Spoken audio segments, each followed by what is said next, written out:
Burnouts. We are back, and we finally have NBA basketball to talk out. Preseason game 1 is in the books. We played in Puerto Rico, so I'm wearing a tropical shirt. And look, I know it's preseason. I know it doesn't matter. I know we didn't win, but I'm going to be honest. I had fun watching this one. And that's because this feels like a different Heat team. Zach Lowe mentioned on his pod that the Heat are expected to have a brand new offense this year. One they actually tried to implement last season before the Jimmy drama, basically blew it up. But that's behind us now. No distractions, no drama, and based on what we saw against Orlando, that new offense might finally be coming to life.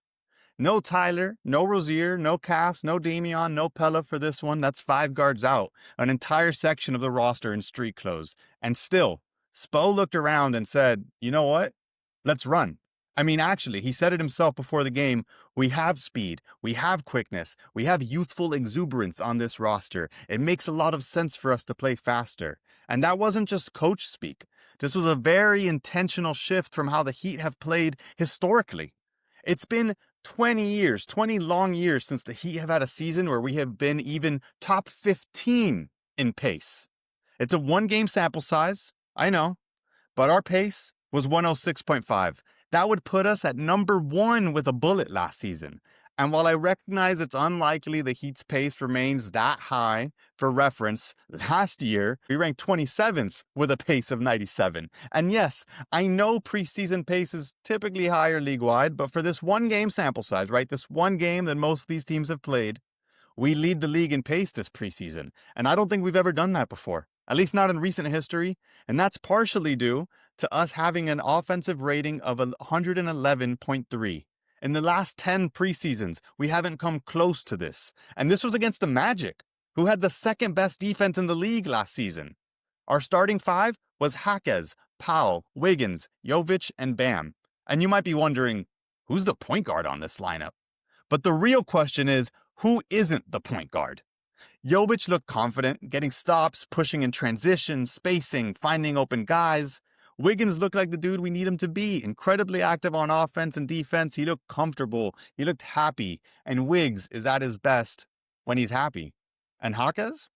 Quietly bouncing back from the terrible sophomore slump of his, always in the right spot, never forcing it. And yeah, it wasn't his best game, but it was a good sign. And man, that block he had on Jace Richardson, filthy. That would have been a nice highlight for Jace. And I will say, I know he's on the other team, but I did like his game. But Jaquez wasn't having it. Drew Smith came in, diving for loose balls. Simone was throwing sneaky good passes. Ware was out there grabbing 7 rebounds in just his first 7 minutes and hitting buzzer beater threes. The whole vibe was just good. The ball was moving, the energy was contagious, and even with 5 guards missing, the Heat looked like a team with a new identity. Young, fast, and fearless. So today, my good friend, my fellow hoops head and Heat junkie, George Larrea, and I will be talking about what we saw in that game, how the Tyler injury shakes up the start of the season, and what we want to see in the next few preseason games. Oh, and we'll also be throwing some takes at each other to react to. But nothing more here at the top. Let's get into it.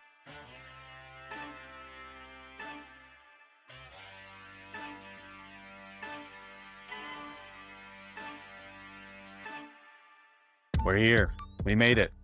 I'm joined by my good friend, as I said, George. George, how are we feeling after watching our first glimpse of NBA basketball in quite a while? How are we feeling? Preseason doesn't really matter, and I think that people try to emphasize too much what happens in preseason. Doesn't really tell what's going to happen in the regular season. But just off the first game, I think we're definitely going to win the championship. There's no doubt in my mind. Miami's on par. Bam Adebayo Finals MVP. I'm kind of seeing the division here. No, Yep. no, but in all seriousness, I really liked Miami last night implementing what you had mentioned in the intro was pace, lots of speed, and using that speed that we've had. Miami doesn't really ever use that historically. And we've never really had somebody that can push a ball up court like that. You think about some of the point guards, even when LeBron was here, maybe LeBron or Wade, if they would take the ball down. But even then, even them, they did not play at a high pace. Like Yeah. that team was known to play slow, methodical. That's kind of been Spoelstra's offense. So him changing this late into his career is just a testament to how good of a coach he is, Yeah. and just a testament to just how good our this organization and the staff is. Because typically trying to make an adjustment like that, You had mentioned 27th last season with a 97 pace, and being paced at 106 last time. I mean, that's a remarkable difference. You're talking about an extra 15 to 20 possessions, depending on how quick you're shooting into the shot clock. Yeah. So I was very encouraged by Miami last night. Of course, you play a lot of the young cats that aren't going to see minutes. So it was really the first half was the big focus for me. I really liked Wiggins. Norman Powell seems like he's trying to settle himself into being like one of those guys that has to score. We were talking about last night privately about their hero and Powell's ISO game. I think that's going to play a factor if this team decides that they want to be competitive, especially in the East this year, where it's Yeah. you could say rather wide open. I agree. Yeah. And to your point, which like all the credit in the world goes to Spoelstra for doing what he's doing. He even mentioned it at one of the media day, interviews with him, that he said that he is not the same coach as he was last year, even. So, I mean, like, it's easy to say those kinds of things, and I don't think that's taking away. If you heard that from a lesser coach, you might think they're just blowing smoke and thinking like, oh yeah, suddenly you're going to be a good coach. But that's not what he meant. He's Spo. He's arguably, or to me, not even arguably, the best coach in the whole league. Uh, but the fact that he's reinventing something that's been so core to his identity, as you said, I think it's a wonderful sign, and it works with where our roster is at. We don't have that singular star like a Jimmy Butler to really lean on to take over the end of a fourth quarter. Sure, Tyler is a really good isolation scorer. Norman Powell, as you said, also is a good isolation scorer, but I I don't think either of them is going to always be the guy in the fourth quarter. I think it'll more so be a winning by a team. You know, Tyler will have some possessions where he's doing ISO ball.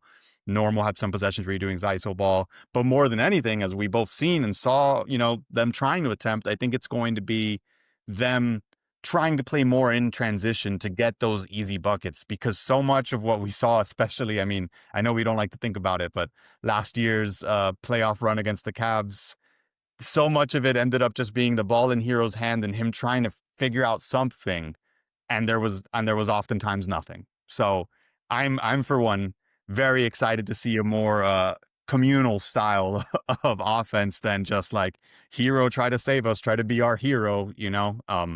It's refreshing to see for sure. Yeah, no, and it's not just wanting to change the offense. It's sometimes you want to teams want to change their offense, change their style of play, but they don't have the personnel. Miami has the personnel. You can There's so many different lineups I can think of that Miami can run if they were trying to maybe like, let's say, maybe not just capitalize on quick offense, but capitalize on the fast break. Like you throw Caspers out there with Jovic, and you throw him out there with Bam, Precious, or Precious Khalil Ware. Whatever type of combos you want, these guys are running the floor, and they're gonna outrun everybody else. Yeah, Because a lot of teams are kind of electing to go bigger now, especially since the Cavaliers and their success with Evan Mobley and Jared Allen. I think people are trying to replicate that across the league. yeah. So I think it really helps Miami. Trying to just outspeed everybody, just be faster than anyone, which they are. They are a pretty young team too, so they're gonna have that advantage. That's what I really like, because even though a lot of those teams, like to your point, are going bigger, a lot of those bigs on those teams like aren't necessarily known for their speed. Whereas our bigs, like Bam, like Jovic, even Ware to some extent, they're not slow by any means. Bam is a freak athlete. Jovic is incredibly athletic, incredibly strong. They can run the court. I mean, Wiggins isn't small either. He can run the court. And to see that pace, which technically I looked, the first half was the more interesting part of the game, obviously, right? We had our starters in, or I guess not even all of our starters because of the amount of injuries we had, but we had our more important players in for the first half, and our pace was actually a little bit higher in the first half with that. So it wasn't like the young guys came in the second half and boosted up the pace and inflated the numbers. In fact, it was the opposite. Our core guys were running the ball, and we were seeing it after every miss, after every make. Someone was getting the rebound, someone was getting the inbound and just tossing it forward. Let's go, let's run. There was just a couple of plays. There was a man, and not just on makes and misses, but also the active hands on defense, which is what got me super excited. There was a play where Wiggins, sneakily left his guy to double team someone, stripped the ball, and it led to a fast break oop for Jovic. And that's the vision for this team. We saw a ton of times where, whether it was Wiggins, whether it was even Drew Smith, whether it was Jovic, kind of switching off their guy for a moment, just a moment, because Spo loves to like work in that half zone, half man to man, like Mm. switching from moment to moment in a possession, just to kind of get some extra on-ball pressure, maybe get a steal, maybe just force the ball out of someone's hands, and then the moment that happens, the rest of the team was running. It wasn't like they were waiting for it to finish. They were gone. They had trust that if that happened, that they would end up with the ball. So that was a to me that was exciting. Was there any things that like in the game in that first quarter, in that second quarter that really like stood out to you when you were watching it? On the Magic either too, there we are Heat fans first and foremost always, but we're also Floridians, right? We're both Floridians. So it's to me it's refreshing to have two good teams in Florida right now, Yeah. right?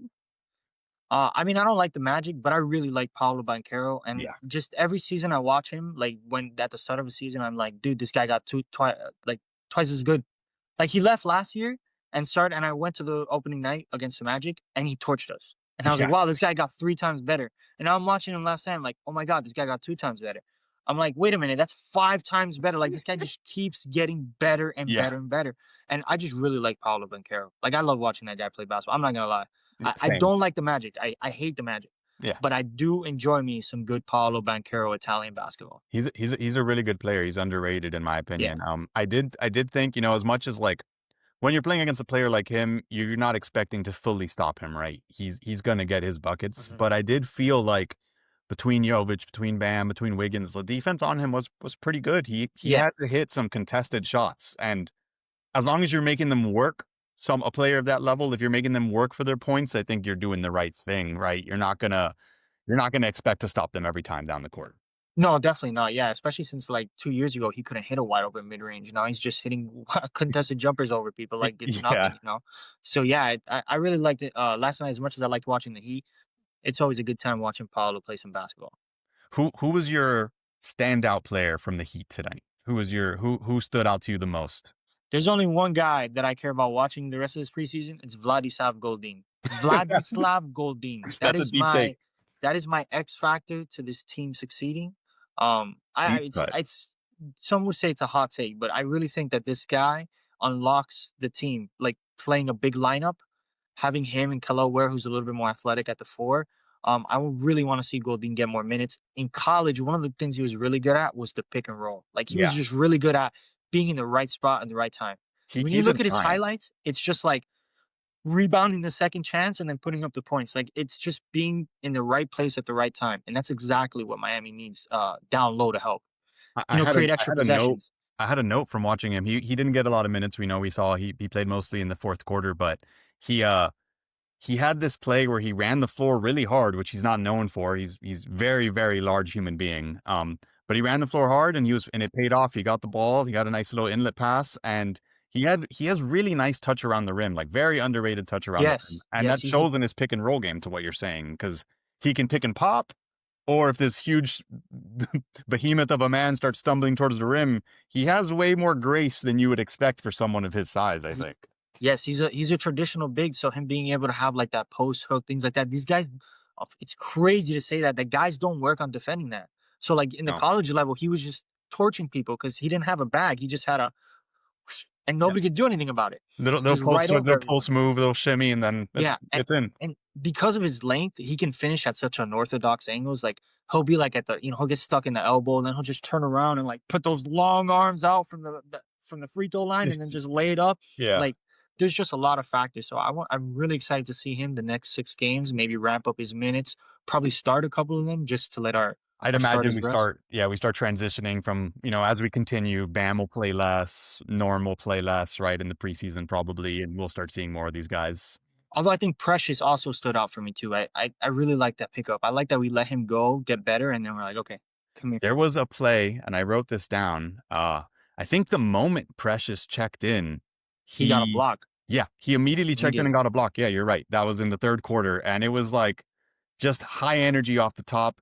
He had a play. He had two really nice plays in the fourth quarter where he just drove hard to the basket, drew a really good foul, and won. Boom, easy money.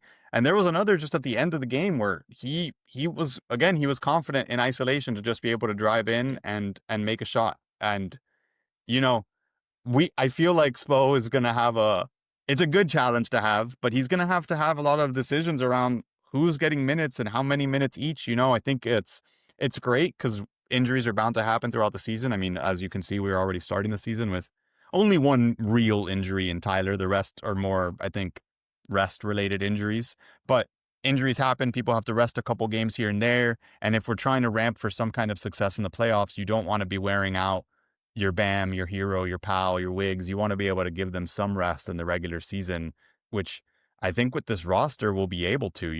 It's a lot of players who can deservingly so get some minutes, who even on the younger scale are look like they're somewhat ready to play basketball, right? For me, my standout, and again, I mentioned this in the last episode. I might mention this every episode. I'm a Wiggins guy. I've always been a Wiggins guy. I love him. I think the biggest slight to him is the fact that he never lived up to being Maple Jordan, right? But I think he's a good player. I think he's is a very skilled player. And immediately this game, like he came in like a ball of fire. He had a dribble pull up three, which if he's hitting pull up threes, then we're in a very good spot. He was attacking the rim constantly. He was playing really, really good defense. I mentioned earlier that steal that led to the fast break oop.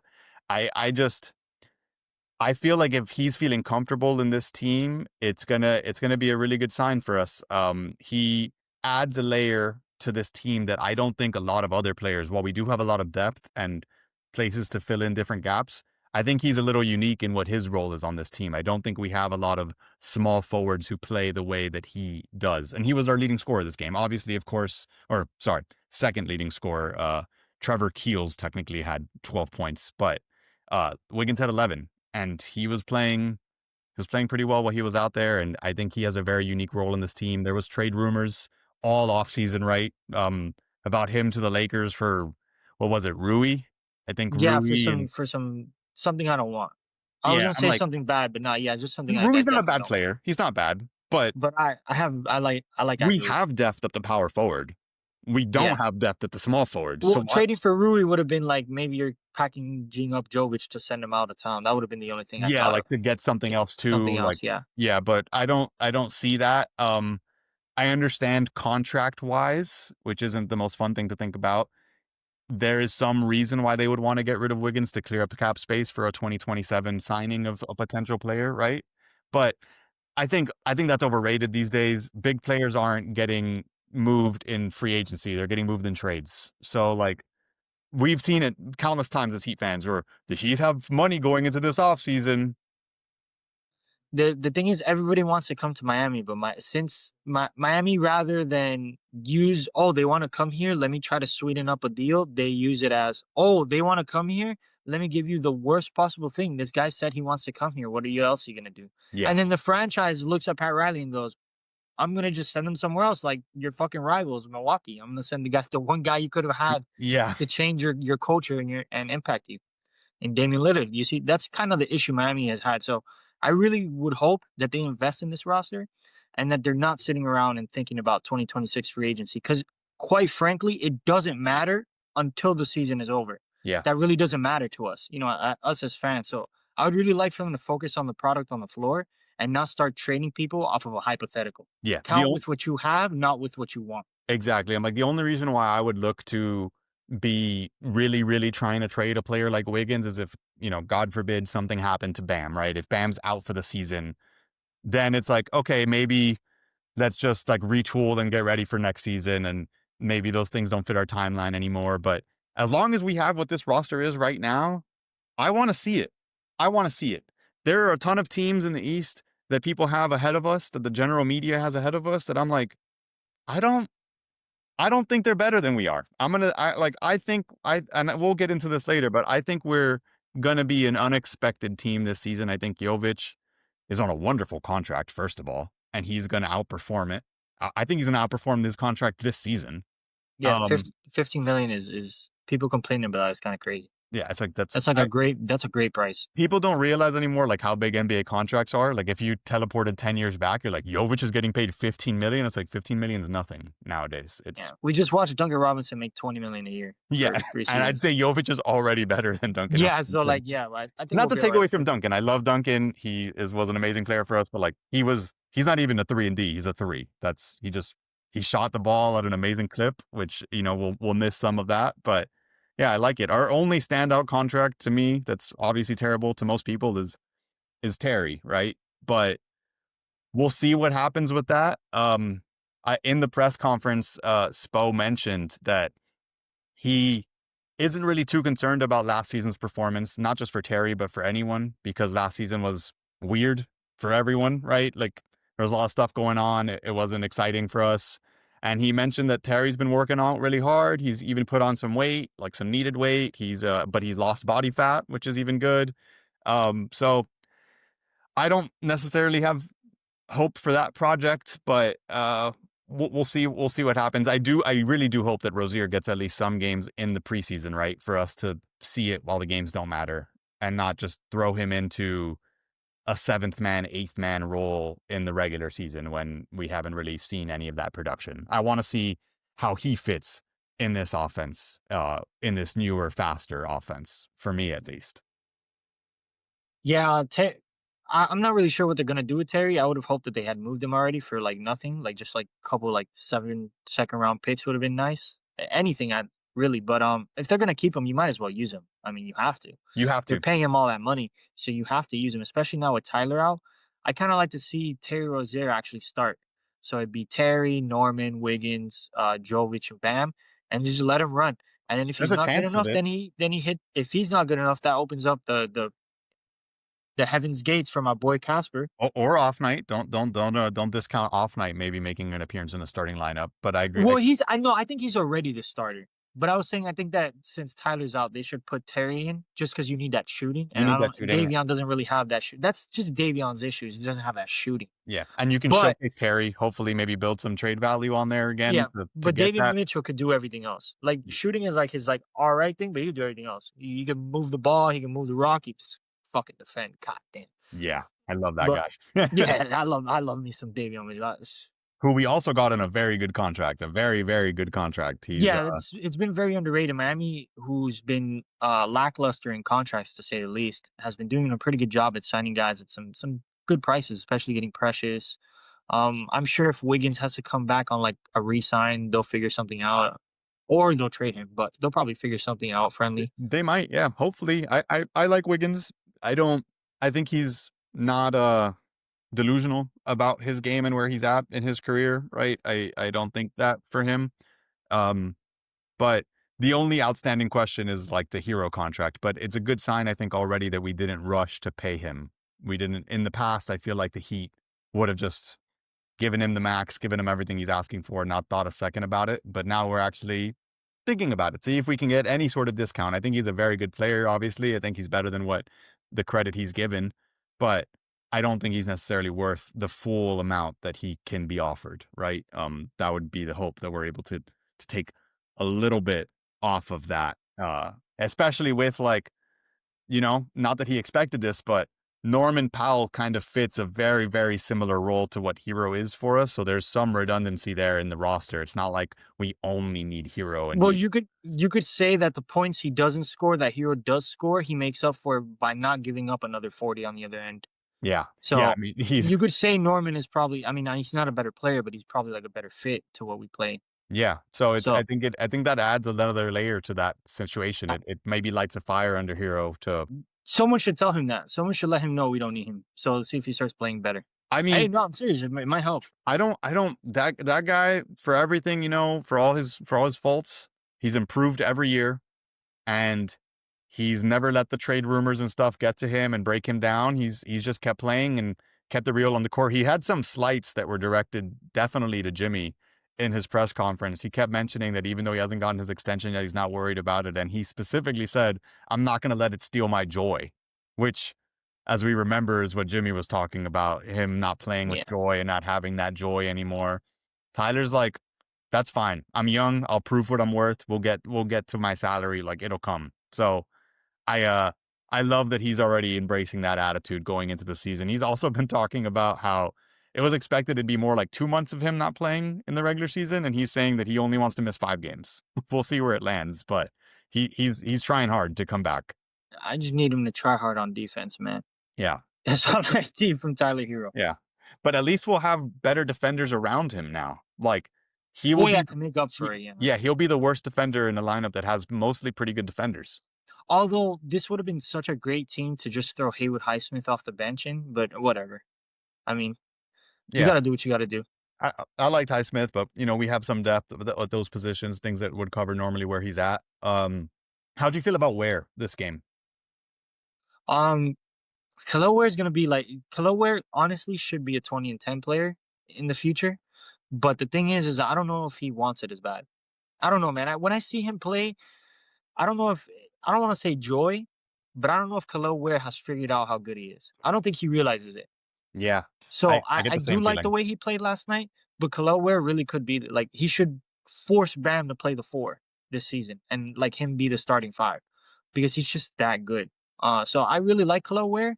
Um, Similar to Goldine, he has that kind of that size presence where they can just naturally disrupt shots in the paint and from like, alter people from driving in, or sorry, deter people from driving in. Yeah, But Kalowa needs to take that leap this year. That more than Jovic and his $15 million contract, I think this young man needs to do something before Pat Riley decides he's expendable. yeah. And I really don't want to trade him I don't because want to trade him either. because Yeah. he's gonna be a really good player. He just has to I think he just hasn't realized it. I really do think that happens a lot. I think it's like a possession to possession thing, right? I feel like he'll do something good and then he'll take it easy in the next possession. And then something bad will happen and then he tries really hard on the next possession. And it's He's like, probably like really hard on himself. That's probably what it is too. so it's like it like wobbles. There was a play early in the second quarter, or late in the second quarter rather, where he had a deflection on a pass and he chased it down. He was the first person Uh, to run and chase down the pass, got the steal, and ended up being able to do a little dump off pass for an assist. And that's the kind of stuff like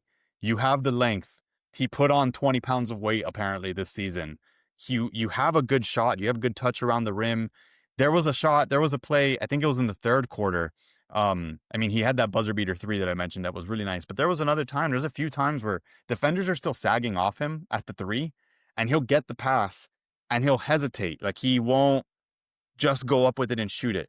yeah. And with at the height he's at, if you're getting any space, you should just be, if you're open from three, you have a good shot, just immediately catch the ball and put it in the air, let it fly. Because unless you're being defended by someone who's just as tall as you, like a Wemby, if you get any space, no defender is going to be able to block your shot. It's a mental thing. It's Yeah, you have and to don't know if you can get hesitate. the If shot you up. hesitate, attack the space.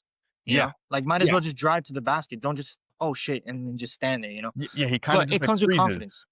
Exactly. It's the confidence. It's drilling into him. Like it's what we had to drill into Duncan for a long time. It's like, dude, if you get the ball and you have an inch of space, shoot it. I don't care what happens. Just Yeah. shoot it. It's not coaching, this whole game, life in general. You can't just be results driven. It's not about whether the ball went in or not. It's about, did you do the right thing in the Mm. process, in the scheme of things? Did you make the right play? And if you had space and you shoot it and you were open, we live and die by that. That's Can't fine. be mad at that. No, same thing. It's the same kind of complaints we've had against Bam in the past, where it's like, Bam, man, like just drive in, just make a shot, Yeah. just try to attack. In this game, a perfect example. Bam did not score efficiently. He missed a lot of his shots today. I could tell, there's probably some rust there, right? But he was Yeah. playing extremely aggressive and he drew a ton of fouls in his limited time playing. And that's what we want to see. I do not care one bit that he missed the majority of his shots. What I do care is that he was putting his head down, he was driving in, he was drawing fouls, and he was being a problem, right? That's what I want to see personally. I was excited by seeing Bam play just a tad bit more aggressive to me, I think. Did you kind of see the same, get the same feeling from watching him? Yeah, and I think it's a lot attributing to the pace. The fact that Bam Adebayo is one of the few centers in the league that can legitimately get the rebound, take the ball down, and make a play. I Yeah. think he's like I can't believe we haven't used that more often every year. We haven't kind of like abused that because he's really fast. Like Bam Adebayo is 6'9". People don't realize like he looks like he's a center, but he can run. He He can can run run. down the floor. So him getting to the basket is just going to create one foul trouble for other bigs, and it's going to create a lot of switches and mismatches. But also, it just creates a lot of tension towards him and just opens up the floor for everybody else. I think that's been the big thing is people think Bam is supposed to be like this 30-point scorer, and he's No, really not. He's like a 22, 25 point per game scorer, that's maybe at fine. his peak, Yeah. which is perfect. But the issue with Bam is he's always had to go on the other side of the floor, be perfect. He's perfect, and in the area you get no credit for it. Yeah. And he's decent in the area everybody talks about Yeah. because nobody understands what he does on defense. You get a lot of 2K players out here, a lot of box score watchers that see Bam and think like, oh man, like why isn't he doing anything on offense? Like, dude, well, he's our whole defense. And his defense isn't the kind that shows up on the box score often. It's not a lot of blocks. It's Yeah. not even necessarily a lot of steals. It's just really, really solid man to man or zone coverage where he doesn't let his defender drive by him, where he doesn't let the play happen, where he interrupts things. And that stuff doesn't show on the stats. It just shows if you're watching. And anybody who watches Bam knows, except for apparently, I think, oh, what was the list that I saw yesterday? I think it was like, Kings fans. yeah, Knicks fans, hoops hype. They had Bam ranked so low, and it's like this guy's this guy's a really really good player just because he doesn't have the smoothest jumper in the game, and actually his jumper is pretty smooth. It's He the numbers. it's a It's number. all based on the numbers. What numbers you do, like these people don't understand, like, you have to watch a full game to understand what Bam does. Yeah, And I you don't think have to that watch all of them. You just have to watch a couple. Like you watch 10 games and you're like, "Oh shit, Bam is that's this what guy he's doing. matters." Yeah, and I think ironically, Bam has a lot that he could learn from Wiggins. Wiggins is another athletic freak of nature who has talked about that at this year he wants to kind of get back to his younger self, attacking the rim harder, playing above the rim. Bam is an athletic freak of nature. He just has to accept that he is. Like realize that either you're either faster than the guy defending you or you're stronger than the guy defending you. It's one or the other. There are very few players who match up to him in terms of both speed and strength. And I'm talking like the players who are above him in that are like the Giannis level players, but there's not a lot who are either faster or stronger than him that would be guarding him, that are both those things, at least Yeah. for me. I mean, and there's not a lot of them that are two-way. I mean, shit, the Joel Embiid doesn't count because he's out. So Jokic, the best center in the league. I mean, He's a plays decent virtually defender no now. defense. Yeah. Yeah. He's gotten better at defense, but The effort is there, the but effort is there. there's no like there's really no skill He's behind not a it. stopper. No, he's Yeah, not a yeah, he ain't stopping shit. Maybe Rudy Gobert. well, yeah, everybody is stopping that apparently. I mean, he had a sky hook the other night, which was hilarious to see. Rudy Gobert did, but maybe he'll bring that into his game to change things up. But yeah, overall, I mean, I think it was. I don't like neither of us care that we lost the game, right? That we didn't have any of our main guys playing for the third or fourth quarter, and we were already so limited in the roster that it was mostly two-way players. It wasn't even like the Orlando Magic also didn't have their starters playing in the third and fourth quarter, but they had their actual rookies and bench players playing. We had like five players who were not even going to ever see the floor for the Heat. There was Dane Danger out there. There was who were a few other people on this game that definitely are not going to be playing. Myron Gardner, Trevor Keels, Jameer Young, like Ethan Thompson. I don't think any of these guys are Man, considering actual the NBA considering the way players. they're going with their offense, I'm surprised they didn't keep Steve Settle, who's literally just like a dunking machine. Yeah, I was surprised not to see him. I wonder if maybe he just got picked up by someone else, or we I just think wanted to. he's on the Skyforce roster. The Skyforce I think they just don't release till later. The G League they release after the season is done. Once they do Oh, all the cuts and everything before the season, that's when you know what your G League team is. But yeah. he would fit perfect in this play style. Trying to play quick, getting a lot of lobs, catching, making cuts and dunking. I think he'd help a lot. Oh, I agree. Yeah, I think that'll be. I think we'll get to see some flashes of him in the Skyforce, hopefully, or in the G League, regardless, to see what he's got as a player. Um, so moving on from this game, our next two preseason games, right? That I probably won't be recording another one until those happen. We're going to be playing against the Bucks tomorrow night, and we will be playing against the Spurs on Wednesday. What are we looking forward to in those games, generally speaking, and also just from the Heat and what we're expecting, just to see or what we want to see. I like hopefully if these guys I saw a lot of players are day to day. I'd like to see a lot of these day to day players maybe get active, maybe start playing. I'd like to see Caspers get some minutes. I want to see Davion Mitchell play. I want to see I think Davion Mitchell might be injured, no?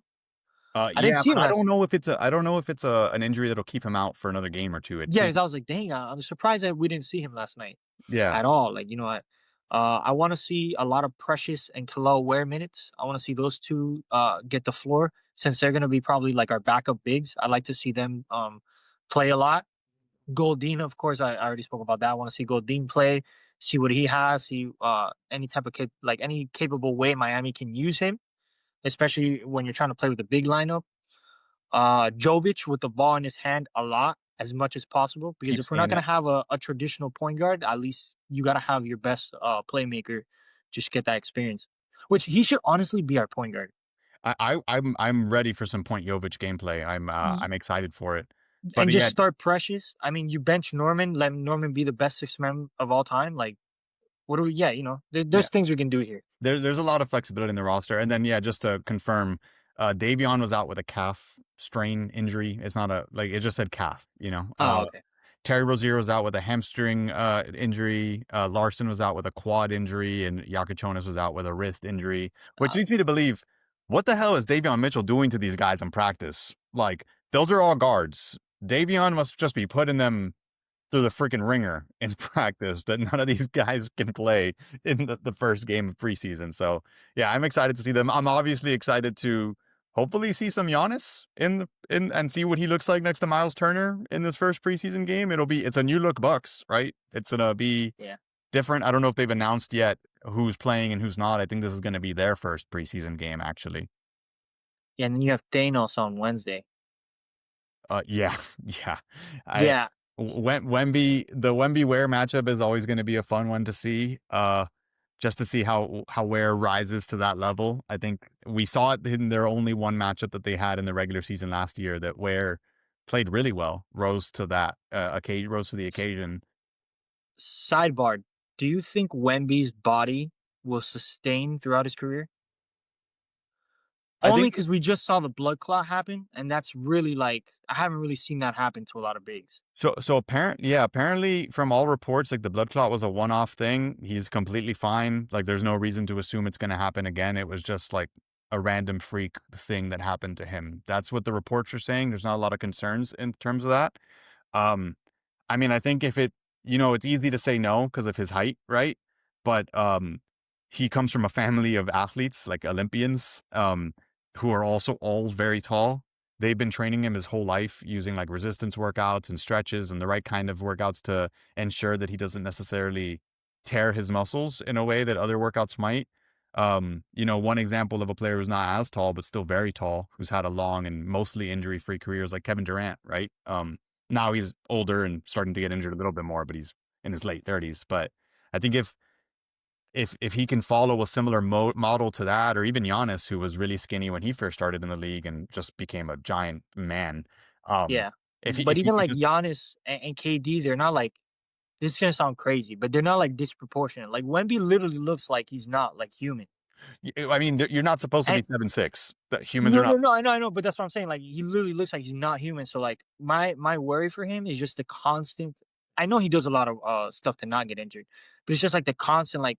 Unlike Kevin Durant and Giannis, he's gonna have to be. He's forced to be down low all day long, and Yeah, like get bodied up all day. So I don't know. I want him to have a full career, but I I do too. just there's something about that body type and him playing like he's 6'8" that just worries me. I think we'll have to see it this season, right? That's the only Yeah. way to really know. The first season was like a random injury, and then the second season was the blood Mhm. clot. I think this season will be where we find out if he can play a full season. And the hope I is mean, that if not, he's gonna be an MVP sometime.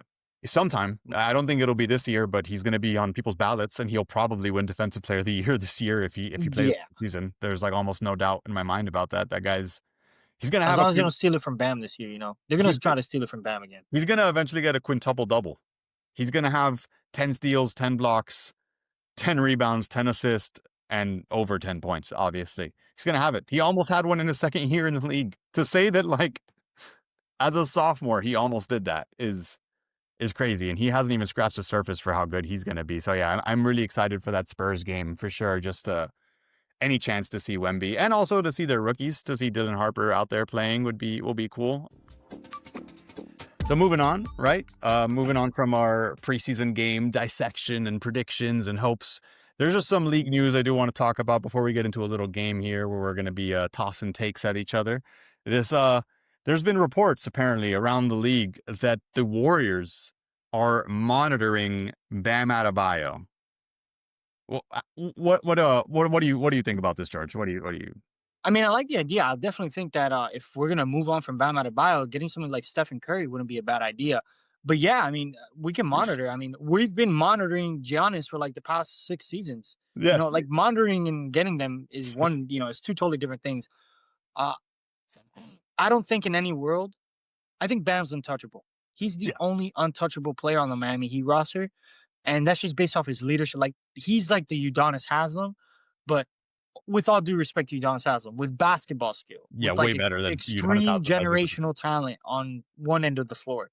So, yeah, I get why they're monitoring him. I would want Bam Adebayo too. I don't blame them, but no, absolutely, there's no way Miami trades Bam Adebayo. Yeah, Maybe Khalil Ware. I see them moving Khalil Ware, but yeah, it's gonna cost you a pretty penny. that's like a report, like 29 teams around the league are monitoring Bam Adebayo. Sure. Yeah, Yeah. I bet they want him. Hey, I bet you Los Angeles wants to tell Miami, "Hey, here's LeBron, and we'll get Bam." Yeah, No, I bet you they no, want to try to slide it. yeah, I'm good. I'm Yeah, very good on that. Yeah, I just saw that. I think it's funny. It's like we already traded Jimmy to you. Do you think now what are we gonna get back? We're getting back Steph. I don't think you're trading him. So what hey, are you we? want a Wiggins reunion? Here you Yeah, go. like so. Yeah, that was just. I saw that. I laughed. I don't think there's any. If anybody saw that and had a worry in their mind, I would not No, worry. Even though just in this hypothetical world, Bam would look great in that roster. But like we're saying, Bam would look great in most rosters. So uh, Curry would win another 2 or 3 chips with Bam Adebayo. yeah, I With would. literally having to not worry about anything, but go on the other side and make threes after this guy gives me a screen. He can That's fill it. like the young Draymond role. Yeah. It's like the same exact kind of thing. Another thing that's been circulating, a highlight that's been circulating around the league, from a Spurs scrimmage the other day, and I know it's just a scrim, right? But there was a Wemby bully play on Luke Cornett, where he just shoves him under the rim and yams it with so much force, and it left me worried. How what was your reaction to watching that? Well, Wemby did that, right? He's not the best player of the league, and that's kind of scary. Like that's like something that like Giannis does, that Joel Embiid does. Yeah, just to get Like off me. yeah, like just get off of me. Like I'm just stronger than you. I was really impressed. I was also very scared because we're gonna be seeing him like twice a year, every year, and Thankfully, that's only not a twice. fun time, man. It's not gonna be a fun time having Bam Adebayo and Khalil guard this guy all day. No, I would not want to be the guy who has to guard Wemby. He can shoot it from three, and if he can also start bullying you down low, it's like, what can this guy not do, right? While also being the by far and away defensive player of the year. It's gonna be rough. But another an exciting prospect before Wemby, Zion, skinny Zion. Some would say even Ozempic Zion. He showed out in his first preseason game. I know it's just preseason. I know we've been fooled before, but 15 points in 16 minutes for Zion. The problem has never been the product he puts out when he plays. It's how much he play. So, I mean, I left obviously impressed, but it's nothing new, right? It's just he did look a little faster. He looked a little more nimble than he has in years past. He looks incredibly skinny compared to what he was before. So, I mean, man, it's one of those you'll wait till you'll see it, right? But if he can play a full season, I think it changes everything for the Pelicans outlook. I think it changes everything for like awards, for what people are expecting of this guy, for what his next contract might be. This is a contract year for him. I'm excited for hopefully a year of skinny Zion. How do you feel about the skinny Zion? I think Zion is probably gonna be he's probably gonna be one of the top players in the league this year, barring the fact that he stays healthy. Of course, that's always what matters. But I always knew that that would be his issue coming into the league. That was something I kept telling people is that I think John Moran should go first, just because Zion is better, but it's that sphere of that body. And coming into the NBA, obviously he did it against those little high school 5'4" guys. It was really he looked real cool doing all that. And in Yeah, college is when he really dominated, and I was like, oh, this guy's actually really good. But then it's like that body going into with professionals who take care of themselves every day, not, maybe some dude that was guarding you from that plays for I'm trying to think like Stanford or something that you played at in yeah, college, and the guy's worried about his damn finals in chemistry tomorrow, not about this game, things of that nature. So he's definitely one of the better prospects to ever enter the league. I think yeah, he's a better pro. I know people are gonna say this is crazy, but I think he was a better prospect coming in than what Wemby was, just because Zion is literally just a 6'10" motor. He like he almost plays the bully ball that Wemby does, but he's literally much shorter. yeah, yeah. I mean, I think you can argue with one or the other. I think people kind of forget just how hype everyone was for Zion to enter the league, and again, like in the time that he has played, when he does play, he is a freak of nature. He is a freak of nature. And if he can play a full season, He's gonna look really, really, really good. But we'll move on from league news. I'm sure there will be more to talk about as we continue to ramp up into the regular season. But for right now, we're gonna go into a new little segment here. It's called Toss and Takes. We're gonna toss some takes at each other, get each other's genuine reactions. We have some chill takes, some lukewarm takes, and then some hot takes. So we're gonna start off with the chill takes, and I'll go with my first one. This is just a chill take, nothing too outrageous to hear. We're gonna see a lineup of Bam, Ware, and Jovic on the court at the same time at some point this season, and it's gonna look good. That's my chill take. I think we're gonna see those three bigs playing together at some point. What do you think about that one? No, I completely agree with that. At some point, you're gonna have to try to match size, especially when you're playing against a team like Toronto Raptors, who, for whatever reason, they can't find any success, but they find everybody with that are like 6'8" with 7'7" wingspans. So when you're playing a team like that, you'll probably need a lineup like that. Maybe when you're playing against Cleveland, you're gonna want to see a Yeah. lineup like that. But yes, I agree with you. That definitely is not. I wouldn't say that's a chill take. I think that would be something I predict would probably more than likely happen. All right, what's your first chill take here? Uh, John Morant will not be a Grizzly after the trade deadline. Oh wow, I like that. Yeah, I I think it's people will say that's like lukewarm or hot, but I think it's pretty obvious that like that franchise really doesn't have a direction, and trading him would be the reset they need. That would be a fun midseason trade. That would be really fun because despite all the issues that he's had, I mean, like he's without a doubt one of the most electric players in the league to watch. He's one of the best at rim finishers probably that we've seen in a very long time. Eh, I know a place that'll let you have a gun in a strip club.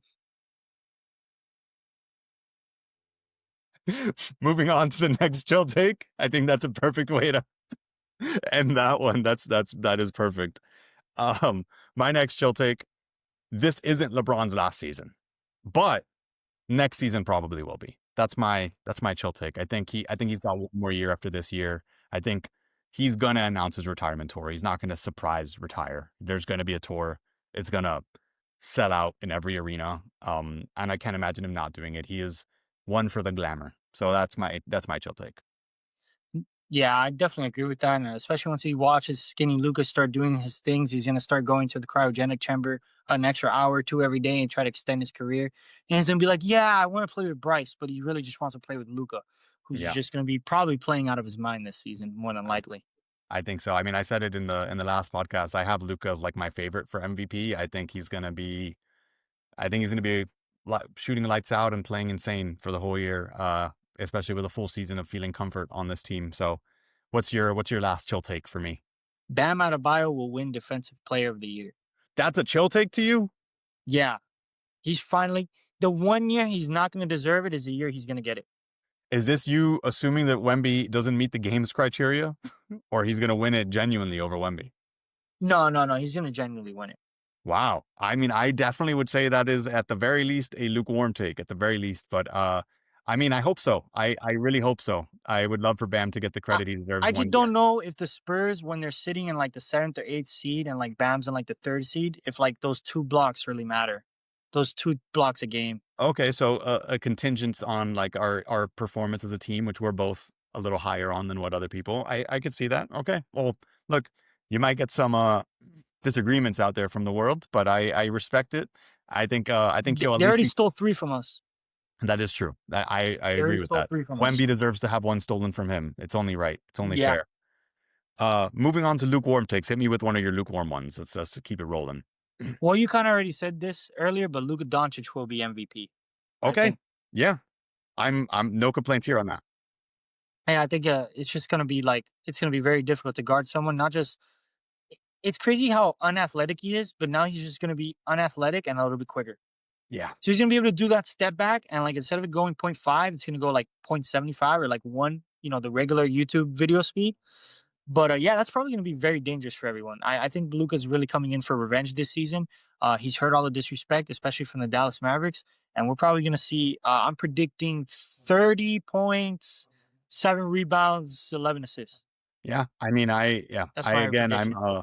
Huge Luca fan. LeBron has even mentioned that he's been practicing being more of an off-ball player, a catch and shooter, a cutter for this year. So the ball's going to be in Luca's hands. Right now, with the odds, Luca is the third favorite, but it's really a three-horse race in terms of the odds on the sports books. We have plus 180 for Shea, plus 260 for Jokic, and plus 350 for Luca. And then the next up after that is plus 1,000 at Giannis. So you can tell like bettors are between those three and Luca being the one furthest behind right now from those three. And I think Luca's a safe pick for that. My lukewarm take is that this is going to be Bam's best season. So kind of following up on, I don't know if he'll win Depoy.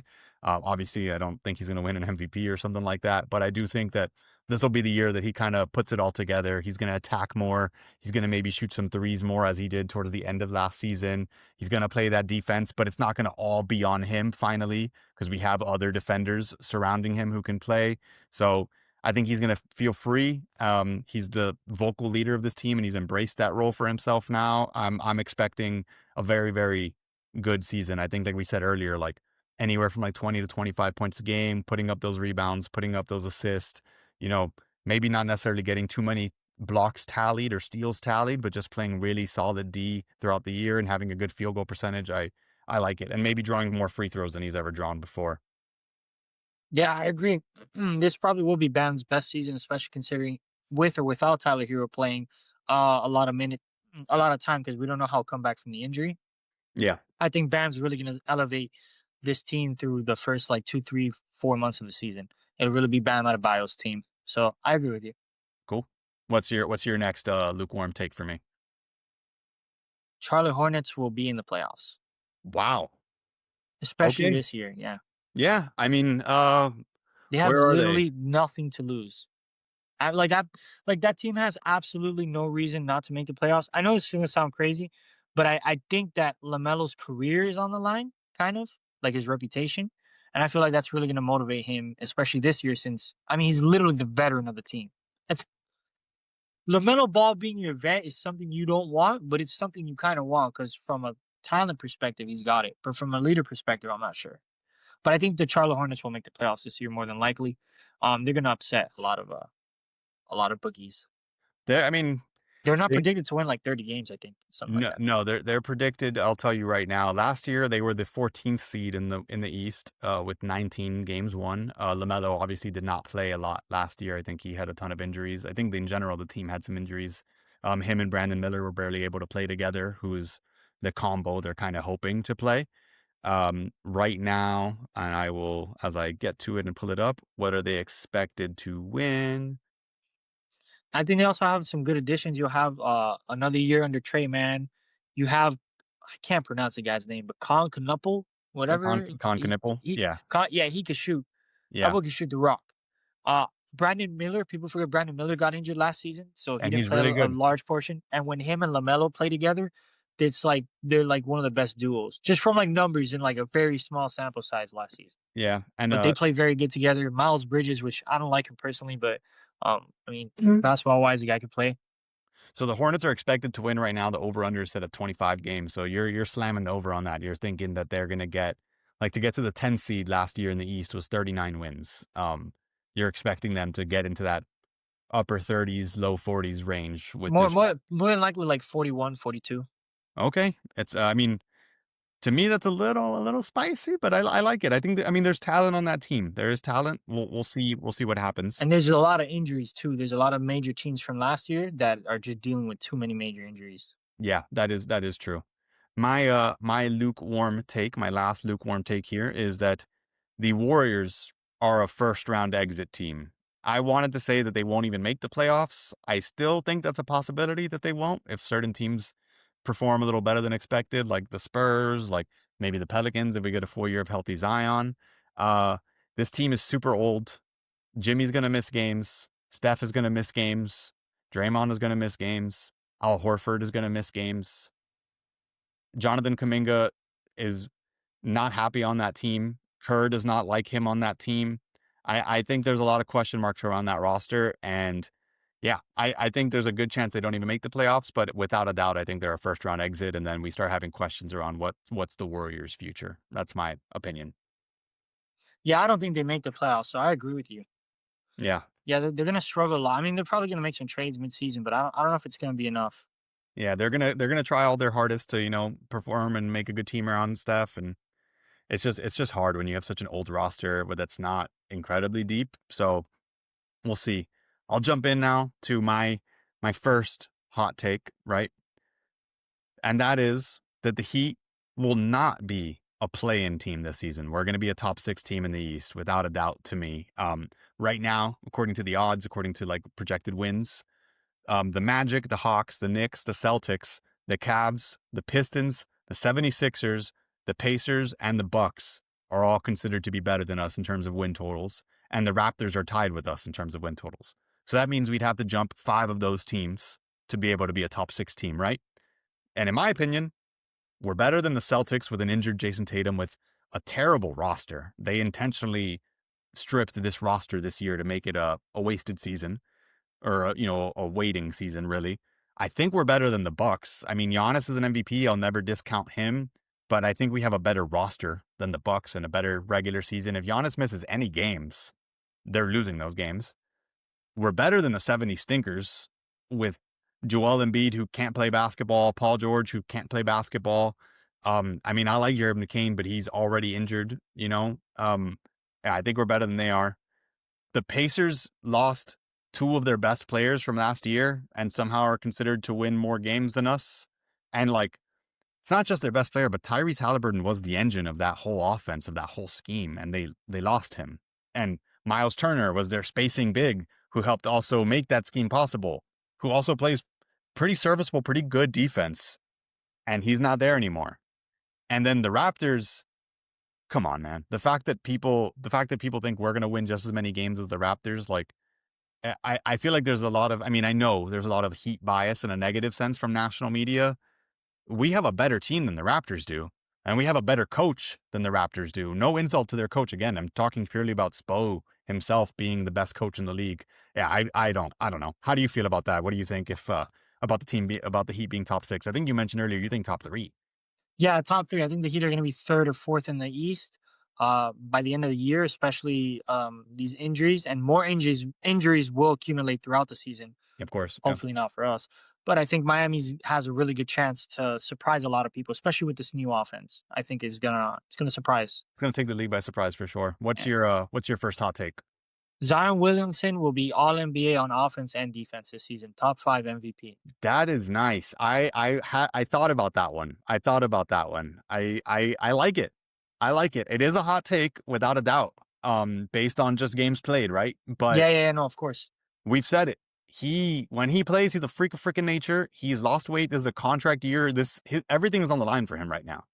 He has to play. He has to play basketball, and when he plays basketball, he plays well. Yeah, I really think this is his year to pop off and just show the league what he's really, especially now that he's adjusted his weight, which is what I said he's always should have done. Yeah. This is really going to be now the Zion that it- people are never watched Charles Barkley. They loved him talk. You're about to see what Charles Barkley was doing back in the day. Look, I'm right there with you. I'm a believer this season in the Zion Williamson hype. I would love to see an American player break into the MVP voting. I mentioned on the last pod that I think Jalen Brunson's a good dark horse pick for MVP if the Knicks are top 2, top 1 in the East, and Jalen Brunson's leading that team. Obviously, I don't think he's better than, and I said this before, better than the players ahead of him on the list. But as a dark horse pick, if they're a top 2 seed in the East, I think it. And the same kind of thing with Zion, not necessarily winning the MVP, but being top 5, being all NBA, being all defense. If he's playing games, he's going to get the votes. He's going to get eyes on him without a doubt because he's a highlight Yeah. factory when he plays. So you're going to have the media push. And hopefully when he plays, they're going to win more games. And the Pelicans are going to outperform expectations, in my opinion. I'm with you. That's part of the reason why I think the Warriors might not make the playoffs.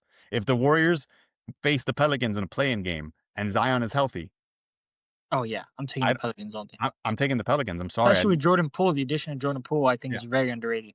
I love Steph Curry. I think he's I think he is the greatest shooter to ever live. And I think that's even not saying enough about how talented of a scorer and player he is. But He's older. His roster's older, and I don't know how they stop Zion Williamson. I don't know how most people stop Zion Williamson.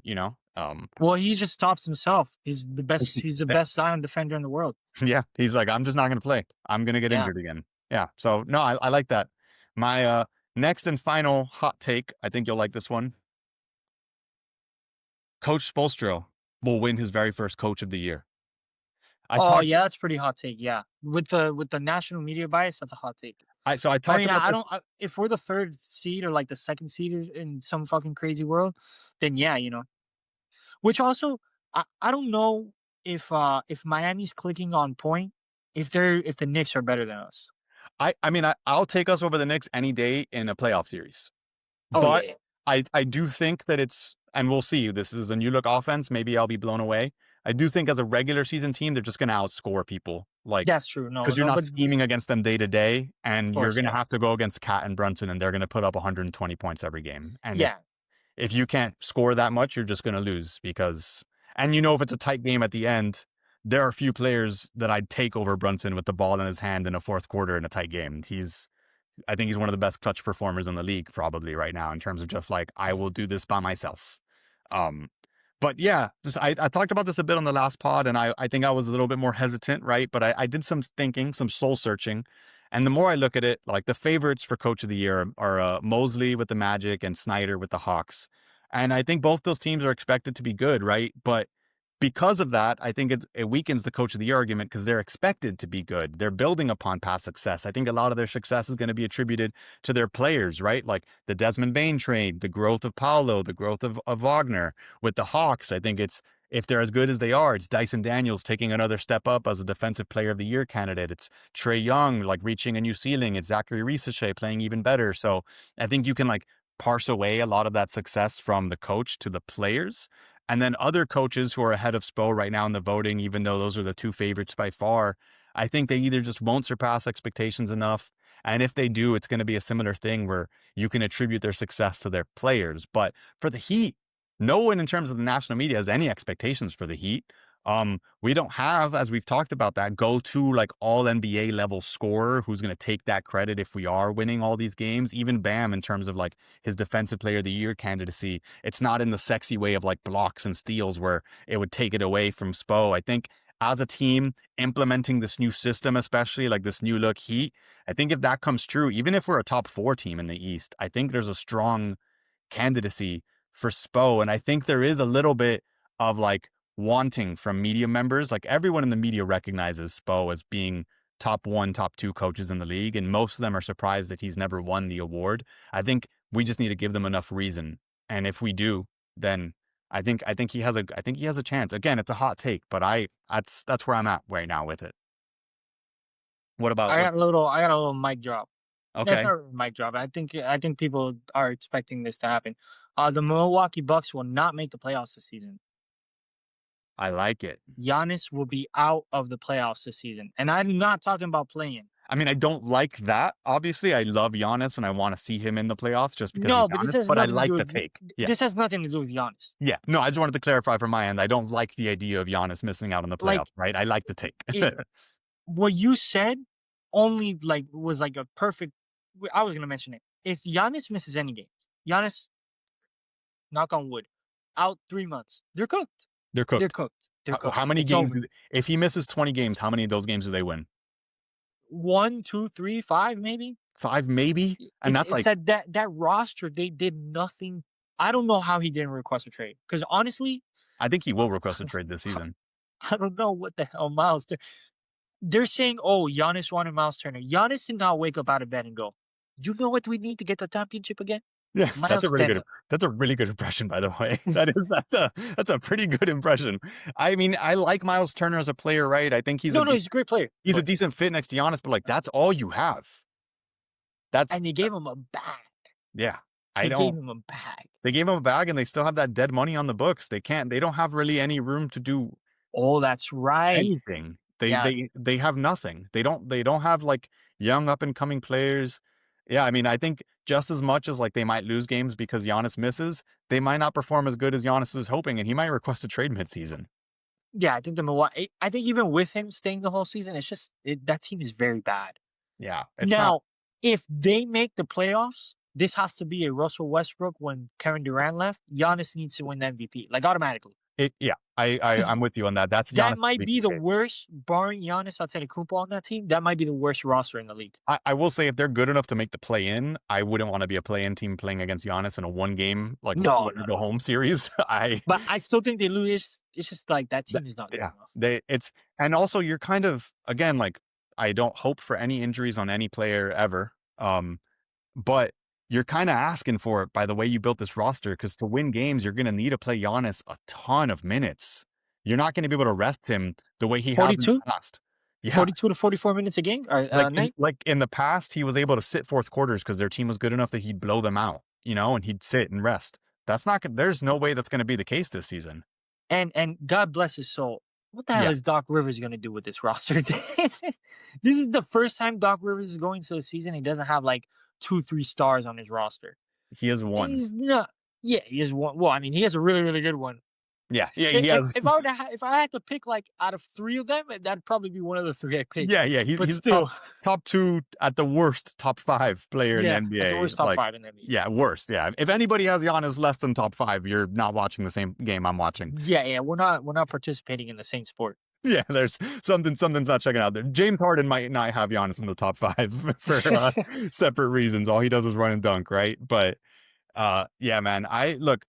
I know we finished our toss and takes. That was a segment, right? But I do want to just like reiterate on some of the stuff that we like slightly mentioned as we made some of these takes, some of these predictions. I don't understand how the national media has the Celtics winning any games. Unless they know something I don't. Unless Tatum is coming back in November. And I'm not the biggest Jaylen Brown fan. I'm also not a Jaylen Brown hater. I think he's a pretty good player. But it's just him and Derek White. They don't have even a center on their team. Who is on their roster who's gonna play the center? I'm The real issue, and that's kind of like the media issue I've had for like a long time, is that no to cover the sport, to cover any sport, it's more so do you have the degree and the fandom, and do you have the connections? Because I don't think a lot of these people know what they're looking at. I mean, dude, anybody can turn on a football game. I can turn on 100 football games. I can turn on 100 soccer games. I don't really know like all that, but like when I watch basketball, I'm very like yeah, you're I've tuned been in. watching basketball for so long. Like the thing is, I watch men's basketball and I watch women's basketball. So I watch, I watch a lot of it. Yeah. But these people, I don't know what they vote on. Like I don't understand what these predictions are off. I don't get how they vote. Like I just don't get it, man. I really I don't. think people get tired of the heat, like where we in the past, and I don't blame them. We haven't been the most fun team to watch, so people don't watch the heat. Okay, So I think that's part of it, right? but even then, like just common sense. Like they have 2 guys that like no other team has this. Well, other teams do have this, but in the sense of like active, like 2 former All Stars. Yeah, people do not care for some reason that Tyler Hero made the All-Star The All game. Star game, yeah. People don't care that Bam has been a perennial Defensive Player of the Year candidate for several years. Like it's almost Dude, like, dude, they they're gave putting, the award to Marcus Smart over Bam Adebayo. which God is damn, this guy insane. keeps going.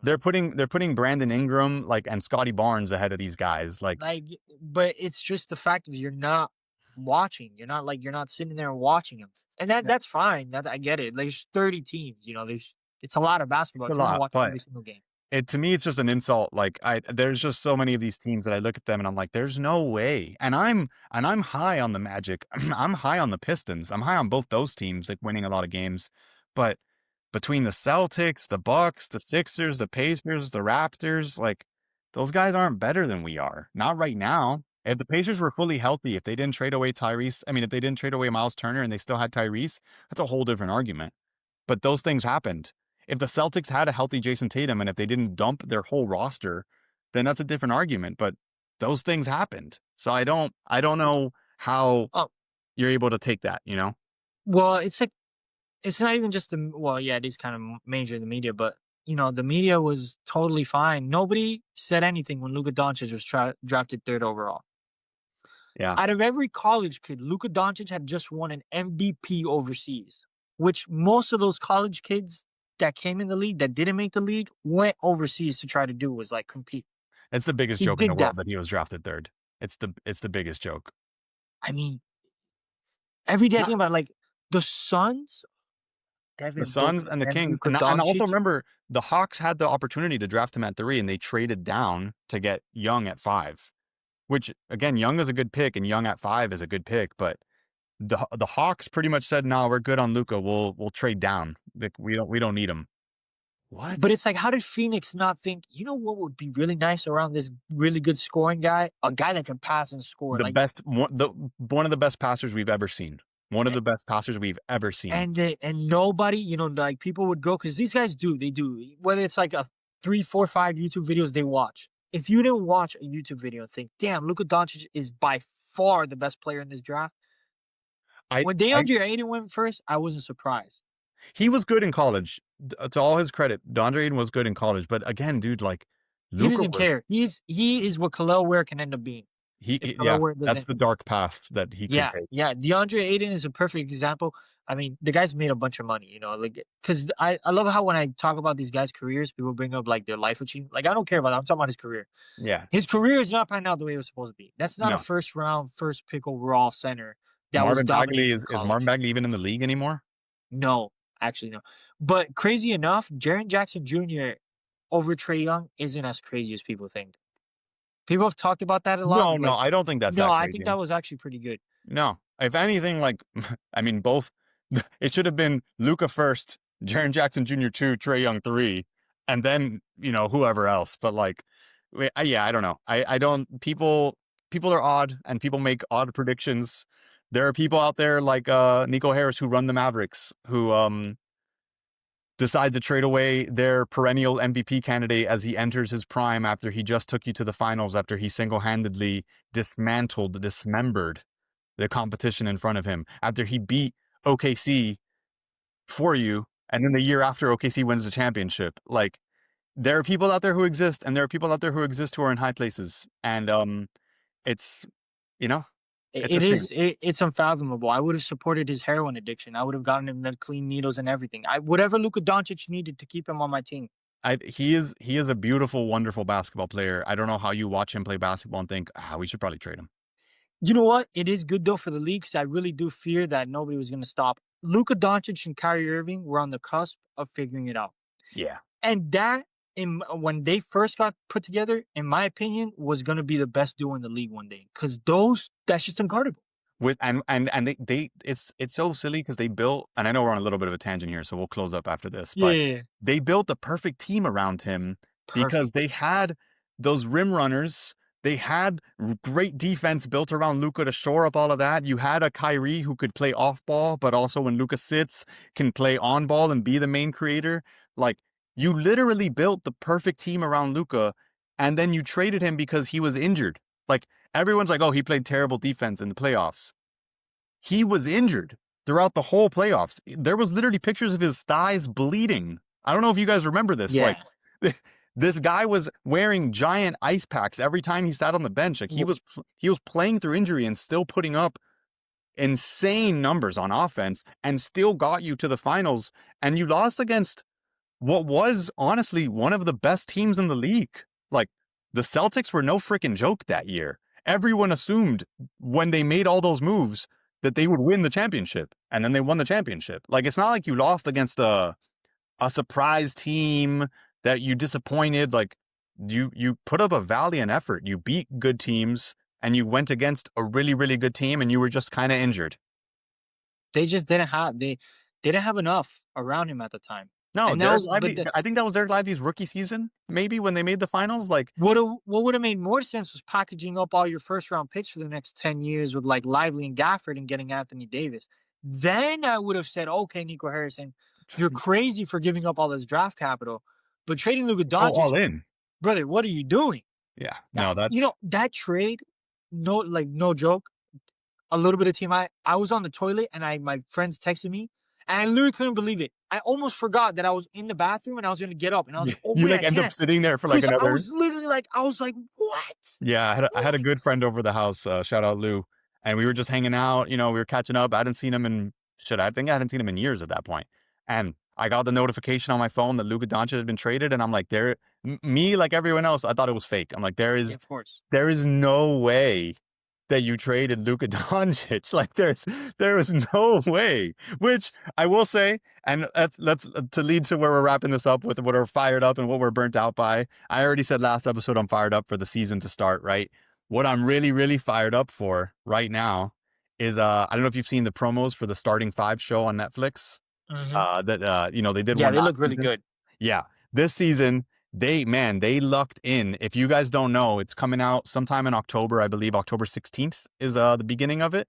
And they're gonna be following Tyrese Halliburton.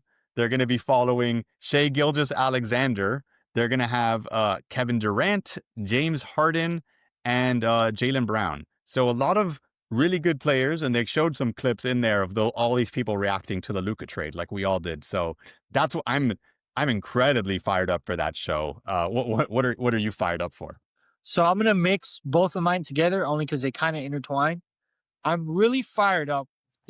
People are not gonna like. I'm really fired up about the possibility that Adam Silver will not be the commissioner anymore. Now, Adam Silver has the Kawhi Leonard Scandal. issue on his plate, but what he also has is I don't know if you probably didn't see, but Nafisha Collier a couple days ago I came out saw. and she Oh, I called saw out the that. WNBA commissioner. Yeah. And the thing is that people don't realize Kathy Engelbert at the end of the day takes all her commands from the Direction from. NBA Yeah. originally. So Adam Silver is essentially, By like association on the hot like by seat. association, he's twindling the WNBA. And I think this is just conspiracy. Please don't send the black SUVs to my house. My conspiracy is that I really think the WNBA is going to change now because now they're going to see the profitability, Yeah. and we're going to see, does the WNBA do they keep saying, oh, we can't pay you because you don't make profit, Bullshit. or do we finally see the change? Bro, I've been watching the WNBA since like Maya Moore. Like Maya Moore is like Michael Jordan in the It's WNBA bullshit. basically. And to anyone listening to this who made it this far, first of all, thank you. Second of all, if you have any doubts about like how much these WNBA players should be made, none of us here are arguing that they should be making as much as NBA players. Obviously, the amount of Yeah, no, revenue no, the no, league no, no. brings in is different. But it is very, very clear the league has spiked in popularity. The games are being sold out way more than they ever used to. The games are being watched on TV, on streaming services way more than they ever used to. And a monetary value that is visible, because we don't have access to what the teams are actually making, right? But a monetary value that is visible is the endorsement deals that these players are getting. And by the fact that these multi-million, billion-dollar companies are endorsing these players with multi-million-dollar deals shows how much they think these players are worth. And they're worth that money based on what they do for a career, which is play the WNBA. Uh, So if the WNBA wasn't worth money, if these players shouldn't be getting played, then Caitlin Clark, then Paige Beckers, then all these players wouldn't be getting these sponsorship deals that pay them more than what the WNBA even pays them. And they even make more money playing for Russia in the off season than they do playing in the United States of America. It's a joke. It's a joke. And anyone who seriously actually thinks that they shouldn't be paid more, you're either just being silly, like you're being a troll, or you haven't actually like read into this at all. to add on to your point, I think one of the things that people love to say is, oh, the NBA subsidizes. If they subsidize the WNBA, correct, and they're burning money, they're just burning it, right? It's an intentional burning of money. Yeah, it's It's an an investment. intentional, because if you're burning the money, you could have done what the WNBA players have been saying since like when I started watching, like around 2010. They've been saying it for years. Give us more games. Why isn't the WNBA season 60 games? You can't profit off 32 games. How do you profit off 32 games? I was watching Jeff Teague's podcast and I laughed because it's funny. He said something that was, he was trying to Very good be podcast, by make the way. yeah, he was trying to make fun of them, but it was actually true. Um, they said, "Oh, Caitlin Clark's out 2 weeks," and he goes, "Yeah, that'll leave her around like coming in at the end of the season." The Behan goes, "Oh, they're almost done with the season already," and they all started laughing. And it's true. You miss Yeah, in the WNBA, if you miss a month, your star player, you're out. You're out of the playoffs. it doesn't. It's so stupid. I'm It- like, yeah, I'm then with you on that they completely. expand, and let me just 2 seconds. Let me add WA expansion teams. I think Yeah, it's like Chicago, Portland, and Philadelphia. Cleveland, Detroit, and Philadelphia. these are expected My brother expansion. in Christ, nobody wants to go to Cleveland. Those are expected expansion teams for the Those WNBA. are the signed expansion teams. That's what the WNBA came up with to continue profitability and growth in the league. I wonder how they. Miami is right there. Like Yeah, we're right here. I know we used to have a team, and obviously it didn't perform well, but that was a whole different world. You don't even have to make new rights, new licenses. You just have to renew them and just Yeah, bring the team back. You have a stadium that they it's a literally shame play that in the summer. it's a So shame it we don't doesn't have a concept. WNBA Yeah, team here. bro, listen, less Bad Bunny concerts. I don't care. I'll go watch some W basketball. I would 100% be at WNBA games if they were here, Of without a of doubt. course, but it's not around, and like that's what people don't get is there We is a crowd, also, like, we have the MVP of the WNBA dating a Miami Heat player, like a serious relationship. Like, it's right in front of your eyes. It's really easy. bro. Like, She literally trains with him. Like I'm not. Bam Adebayo is not responsible for AJ Wilson. no, He no, no. plays a big part in She training her, bro. She has his moves. She has yeah, his whole. she gets to get defended by Bam when she's Yeah, practicing. yeah, like Like, yeah, it's exactly. Like she knows everything. So I'm fired up about the. Sorry, I went on a you're tangent. good. I'm You're good. That was a fired good up about the tangent. WNBA and finally seeing change. Like finally seeing like I want the commissioner out. I because I also think the NBA when he said that the NBA is a highlight league and Yeah, that he was had what is a Freudian slip. Freudian slip. Yeah, that's Freudian. like. I literally told myself I'm like this is not this And this is why basketball is where it is. on one end, like, I try to be empathetic because, like, I I get what he maybe wanted to say and what he could have said, right? Like, I get because we are an exciting league that produces highlights and those highlights draw in fans, right? So I get how that message could have been said better. But as the commissioner of the league, you should really be on Mhm. point for these kind of press conferences Yeah. to say it the right way. And, That and, it, and in the context he was saying it was that is that oh you don't have to watch a full games because they asked him sir there's 7 days to the week and you have 10 networks Yeah, but please and help. again, like, and this is why I don't like I don't know who's writing for him or who's producing the answers to the questions for him because what he could have said easily and what is true right now that yes, while games are existing on more streaming networks than they ever have, right now because of this, there are more games available to watch for free than we've ever had before, Yeah, right? And also with this split of streaming services, while it can be complicated on the user, the greater majority of Americans have Amazon Prime. So when people list that as one extra streaming services you need to have, it's like you have Prime and yeah. it's easy to watch. A lot of these services people already have. So I think he could like there's just a million better ways he could have answered that question. But I'll thank you for your. I appreciate the candor and the fired up way you phrased your fired up and burnt out into one. I liked it. What I'm burnt out by, and it's related to that is the Kawhi Leonard saga. Not in the sense that I'm burnt out by the story. I think it's it's a thrilling story. Pablo Torre deserves all the flowers in the world. But I'm burnt out by the idea that there is any world in which they didn't circumvent the cap. It if it smells like shit, there's probably shit. Well it's And obvious right. there's no the simple question at the end of the day, and it's in the way that the CBA is worded, is what did he do to deserve that money? Nothing. He Nothing. literally did nothing. And even if he did But something, it still would have been a ginormous overpay hold based on what you would assume from publicity you get from a Kawhi Leonard. But he did nothing. So that in and of itself, I literally don't care about anything else. A company who was paid money by Steve Ballmer paid Kawhi Leonard nearly $50 million to do nothing. How do you explain that? How do you logically explain that? no, not just explain that. The modular, the witness, the voice, the lady said it. She No, said they don't we care. literally were told about circumventing the cap. Like they literally told us, like yeah, like this is an open secret. Like she literally said 1,000 times. And people were like, yeah, whatever. Huh. And then if you don't want to do that, the documentation. He It's has all the documentation in the world. I think it would be an absolute disservice to the league if at the bare minimum they aren't suspended in They some need way. to have some kind of punishment that's more than a fine. They need to at least lose a pick or something. If they lose Kawhi Leonard, that would probably be the equalizer. That's the They only way. need to You do have to something. lose Kawhi Leonard, and you are not allowed to re-sign him. You can't I'm trade for him. You've lost Kawhi Leonard. yeah. And I Uncle Ben is banned forever. That guy, he seems like if the reports of what he's asking for are true, It's he's got to inappropriate. go. He's got Yeah. to go. Well, thank you so much for your time today, George. Of This was course, a man. very fun episode. We're both excited to watch some more Heat basketball. We will definitely be having you on again, obviously several times Yeah. throughout the season. We're both Heat sickos, so much love to you. Enjoy your weekend or the rest of your weekend, and Yeah. we'll see this airing live soon. WNBA Finals Game 2 tonight, guys. Go watch it.